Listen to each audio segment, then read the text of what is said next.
ба ягон чиз аҳамият надиҳед, танҳо гап занед. ҳама чизро як су гузошта ба англисӣ гап занед. нагӯед ки ман гап зада наметавонам. нагӯед ки англисӣ ман беҳад сӯст аст. ман аксенти хуб надорам. мардум сухани маро намефаҳмад. ҳама ин чизҳоро як су гузошта ба англисӣ гап занед. салом, ман Ҳабибуллоҳ. хушомадед ба Инглишкада. дар имрӯза дарс мо меомӯзем ки чӣ гуна ба англисӣ озодтар гап занем. шумо мехоҳед ки забони англисиятонро сайқал диҳед. мехоҳед ки боз ҳам ба англисӣ озодтар гап занед. чанд муддат шуд ки шумо англисӣ омӯхта истодед?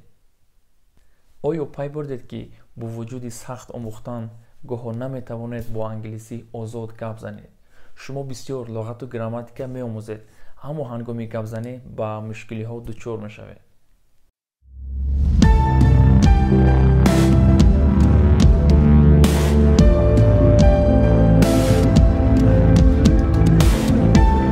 дар ин дарс мо дар бораи чӣ гуна ин мушкилиро бартараф карда бо забони англисӣ боз ҳам озод ва буро суҳбат карданро меомӯзонем. барои ба англисӣ озод суҳбат намудан роҳҳо беҳад бисёр аст. аммо ин ҷо як чизе ҳаст ки шумо онро бояд иҷро кунед, то ки ба англисӣ озоду равон гап зада тавонед. роҳи якум: ба ягон чиз аҳамият надиҳед, танҳо гап занед. ҳама чизро як су гузошта ба англисӣ гап занед. нагӯед ки ман гап зада наметавонам. нагӯед ки англисӣ ман беҳад сӯст аст. ман аксенти хуб надорам. мардум сухани маро намефаҳмад. ҳама ин чизҳоро як су гузошта ба англисӣ гап занед. гарчанде ки калима кам медонед, кӯшиш кунед ки гап занед. ба сухани мардум аҳамият надиҳед. агар ҳангоми гап задан мардум сухани шуморо нафаҳмад, бори дигар гап занед. боз такрор кунед то он даме ки шуморо бифаҳманд. танҳо гап занед, гап занед, гап занед. бо мардум суҳбат карда гуфтугӯро мунтазам нигоҳ доред. ягон коре аз ин муҳимтар нест ки анҷом бидиҳед. танҳо гап занед. масалан, агар шумо гӯед ки ман китоб мехонам. агар китоб хонед, сатҳи китобхонии шумо беҳ мекардад. аммо барои гап задан чӣ? барои ҳамин шумо бояд гап занед. ба англисӣ гап задан ин кори практикӣ аст. ин ягон фанни дақиқ нест. ин ягон чизе нест ки шумо онро аз китоб омӯзед. ин ба мисли варзиш ё ки асбоби мусиқӣ мебошад. барои ҳамин гуфтугӯи ҳаррӯзаро мунтазам нигоҳ дошта пайваста гап занед. барои ба англисӣ гап задан ҳадди охир, яъне максимум вуҷуд надорад. чӣ қадаре ки метавонед дар вақтҳои холигӣ бештар ба англисӣ гап занед. агар хоҳед ки пешрафтро дар худ бибинед, ба шумо тавсия медиҳам ки ҳадди ақал дар як ҳафта 2 ё 3 соат вақт ҷудо карда ба англисӣ гап занед. акнун шумо ин корро чӣ тавр анҷом медиҳед? нақшаи омӯзишии шумо бояд пайваста буда ва ҳар рӯз кам кам бошад. агар гоҳе хонеду ва гоҳе нахонед, ин барои шумо ягон самарае нахоҳад дод. шумо бояд ҳар рӯз пайваста омӯзед, аммо кам кам. ин ҷо қиссаи харгӯш ва сангпӯшт ёдам омад. шумо бояд ба мисли сангпӯшт бошед, на мисли харгӯш. рӯзе сангпӯшт ва харгӯш мусобиқаи дав мекунанд. харгӯш тез завида дар наздикии нуқтаи интиҳои дав боз истода ба худ мегӯяд: то омадани сангпӯшт ман метавонам якчанд корҳоро анҷом диҳам. хулас, харгӯш тасмим мегирад ки каме пинак равад. ҳангоме ки ӯ дар пинак аст, сангпӯшт омада аз ӯ пеш гузашта бар мусобиқа ғолиб меояд. бинобар ин бояд нақшаи омӯзишии шумо кам кам бошад ва пайваста бошад. роҳи дуюм: шумо бояд забонро порча порча омӯзед.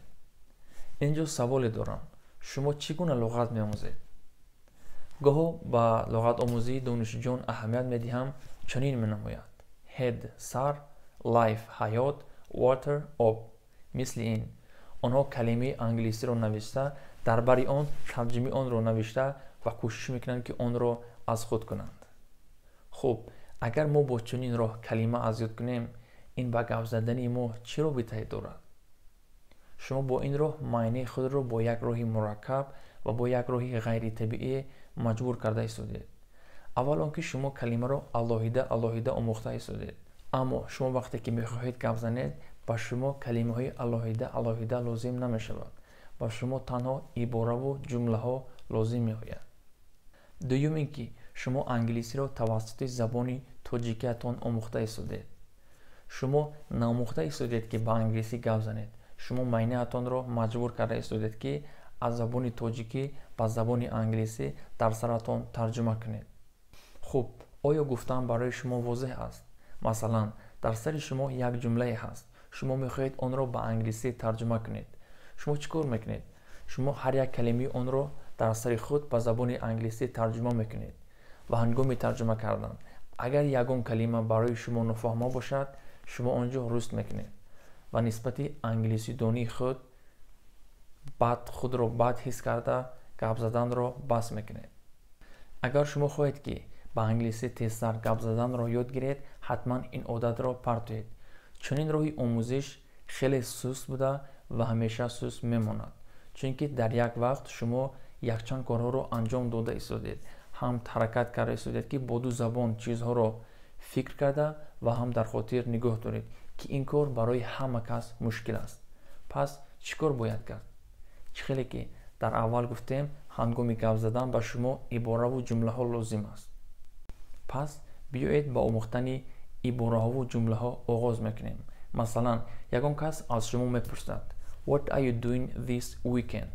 What are you doing this weekend? шумо охири ин ҳафта чӣ кор карданед? ба ҷавобҳои зерин аҳамият диҳед.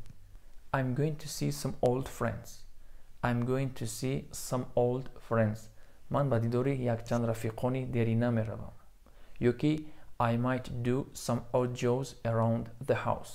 ман шояд якчанд корҳои тасодуфии гирди хонаро анҷом диҳам. акнун шумо ҷумлаҳои худро бисозед. I'm going to bla bla ё ки I might bla bla. ҳаракат кунед ки якчанд ҷумлаҳо созед. ё ки мисоли дигар: We need a quick response from you. We need a quick response from you. масалан, дар ин ҷумла шумо калимаи response-ро намедонед. агар хоҳед ки ҳамин калимаро аз ёд кунед, онро ҳамроҳи сифат, яъне ки a quick response, ҷавоби зуд, бо чунинро аз ёд кунед. акнун ҷумла ва ибораҳоро практик карда бо ҳамин роҳ ба омӯхтани ибораву ҷумлаҳо шурӯъ кунед. агар бо ҳамин роҳ шумо омӯхтанро оғоз кунед, ҳангоми гап задан ба тамоми саволҳо шумо озодона ҷавоб медиҳед, чунки ба шумо лозим нест ки дар саратон бо забони модарӣ фикр карда, пас онро ба англисӣ тарҷума карда баъд гап занед. роҳи сеюм: бо забони англисӣ филмҳо тамошо кунед. агар гӯши мо ба шунидан одат кунад, мо ҳар чӣ зудтар ба англисӣ бадеҳатан гап зада метавонем, ки ин кори аз ҳама осон ва аз ҳама самаранок мебошад. кӯшиш кунед ки дар вақтҳои холигӣ ақаллан ҳар рӯз 1 соат филм тамошо кунед. чӣ қадаре ки бисёр шунавед, ҳамон қадар тезтар гап зада метавонед. масалан, шахсоне ҳастанд ки каме тамошо мекунанд ва мегӯянд ки ман ягон калима нафаҳмидам ва тамошоро бас мекунанд. шумо ин корро накунед, тамошо кардан гиред. агар аз тамошои филм ягон калима нафаҳмидед, зиқ нашавед, бори дигар тамошо кунед. чӣ қадаре ки бисёр тамошо кунед, калимаҳои англисӣ барои шумо шинос мешаванд. хулас, дар нақшаи таҳсилатон тамошои филмро ҷойгир кунед ва коре накунед ки дар як рӯз 10 серия тамошо карда, рӯзҳои дигар делгир шуда тамошоро бас кунед. чунин накунед. қиссаи харгӯш ва сангпӯшро ба ёд оварда, ҳар рӯз кам кам пайваста тамошо кунед ва киноро якчанд маротиби аввал бе субтитр тамошо карда ва баъдан бо субтитр тамошо кунед. агар ин корро кунед, барои шумо кафолат медиҳам ки дар кӯтоҳтарин муддат бо забони англисӣ озод ва фасеҳ гап зада метавонед.